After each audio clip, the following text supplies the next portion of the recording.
Hi everyone, welcome once again. We hope you're keeping safe with your families during this quarantine.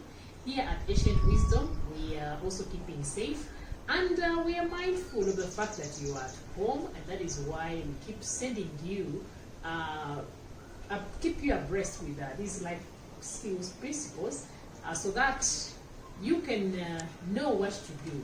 The Bible says that my people perish because of lack of knowledge. So we have dedicated ourselves, and myself in particular, to providing you with principles that can help you gain knowledge so that you will be able to live a successful life. Now, in the previous episode, we looked at the fact that every aspect of life is governed by a principle, and principles are natural and scientific laws that govern the way things should operate or the way things should are sustained.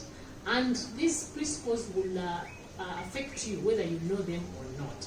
And we say that the mind is the operating system of the human beings, and it operates out of those programs that have been downloaded into it through the five senses. Also, it operates out of the experiences you've gone through and even the environment in which you are in. And so we said, you are what you think. So whatever you're experiencing in your life is as a result of your programming. But the good news is that we can actually alter our lives by reprogramming our minds. And we saw three basic ways in which we can reprogram our mind. Now today I want to focus so much on the mind or on the heart. Now we need to appreciate that we are in a day and age where things are changing very rapidly.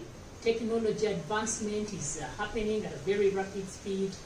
We are seeing changes in our lifestyle, changes in the way we communicate. Imagine now, technology has taken over. Social media is now the in thing on how to communicate. But please note that every time things are changing, we need, and that is a time when we need to hold on to those things that never change. And that is why I strongly recommend, and I am a very, very big advocate of ancient principles that are contained in the Bible, because this is the Word of God. And it has got principles on how God designed everything to operate. Actually, it has all the laws in it. And these laws are so powerful that they never change, because God never changes. Actually, God himself also, works within these laws that he has put in place. So, we will be looking at, I want to focus on one of the principles from the book of Proverbs. It is in Proverbs 4:23. And it says, guard your heart with all diligence, because all the issues of life flow out of it. Now, this emphasizes what we've been discussing about the human mind. And we are told that everything we do, everything you say, for example, as I'm speaking to you now, I'm actually drawing from what is inside my heart. There's another ancient principle in the Bible there that says that out of the abundance of the heart, the mouth speaks. So what I'm actually telling you is out of the overflow of what is filled inside my heart. And that applies to everyone else. Whatever you say, all your behaviors, the kind of hairstyle you choose, the kind of clothes you wear, the kind of car you drive, are all originating from your heart. You operate out of your heart. And that is why it's very, very important for us to focus on that, to guard it jealously, like the Bible says. Guarding is like protecting. Yeah? Being mindful of what is it that you are giving access to your heart. Because tomorrow, all other aspects, all experiences, all the events in your life are going to flow out of what has been deposited in your heart. And I like to use this illustration to explain the aspect of the heart and how it influences our behavior. I want to use the illustration of a tree. Yeah, we have our tree here. Now this tree, like a tree has a trunk. Yeah, it has a shoot, and this tree has got, these are our roots of the tree. Okay. Now on this tree, there are fruits. Yeah, some fruits. Let's imagine it's an apple tree. So this apple tree of ours is representative of the human mind, or the heart as we refer to it. There are many words that are used to describe the heart.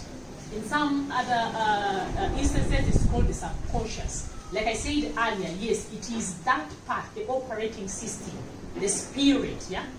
All those are phrases used to describe the heart. But in this here now, this is your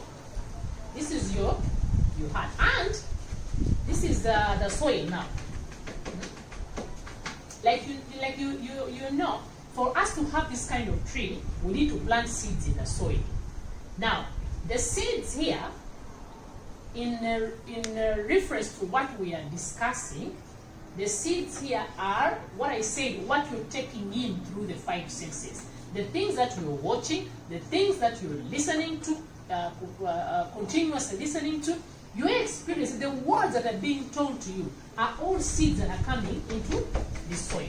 And these ones form your, what we call your belief system.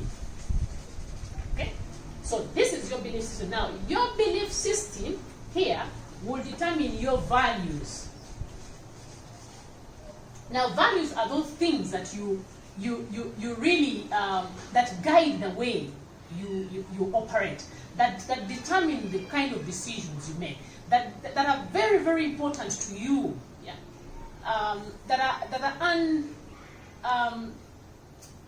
Those things that you hold, you cherish so much. For example, if I can give an example of myself, there's certain things which are very, very important, yeah, which I consider really very important in my life. And some of those is my Christian walk, or my Christian faith. That is uncompromising. Yeah, the way I do my work, honesty, integrity, those are very, very important to me. Those are key values that I cannot compromise no matter what. So those are form what we call your values. Now here, there are branches on which these fruits are seated. And these branches are now your choices, the choices you make, your behaviors, which are all springing from your value system. And then these fruits, what we see, the fruits are the consequences. Yeah? Now, consequences are the results that you're getting. And like I said earlier, unfortunately, a lot of what is happening here, especially in our early years, is negative. There, you know, we are exposed. We are the way our upbringing is done is in such a way that it is not empowering, it is not encouraging, and so much of what is happening here later in life will bring out consequences that are self-defeating.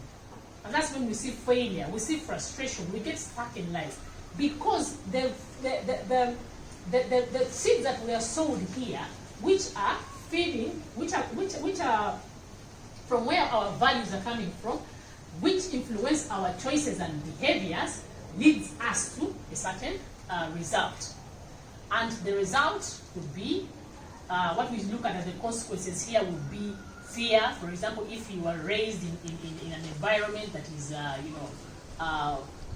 where you are really, really intimidated, where you're never encouraged, where your opinion never mattered, then we see fear. We see a lot of compromising. We will see a lot of attitude even in the way you do your work ethic.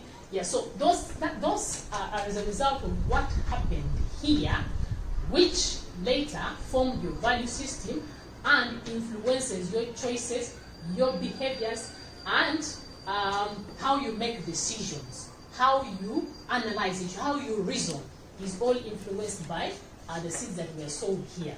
So it's very important for us to understand that if we are going to change, if any change is going to happen, then it has to start from, we have to go through this whole process. We have to start, for example, by looking at the seeds that we are feeding on. What are you feeding your mind on? What kind of songs are you listening to? I know of a young man who actually contracted HIV out of a song that he listened to. All omukazi omutono. Omukazi omutono mulimu ekyama. So this guy actually heard the song and continuously listened to the song. And the result of that was for him to go and try out akakazi akatono.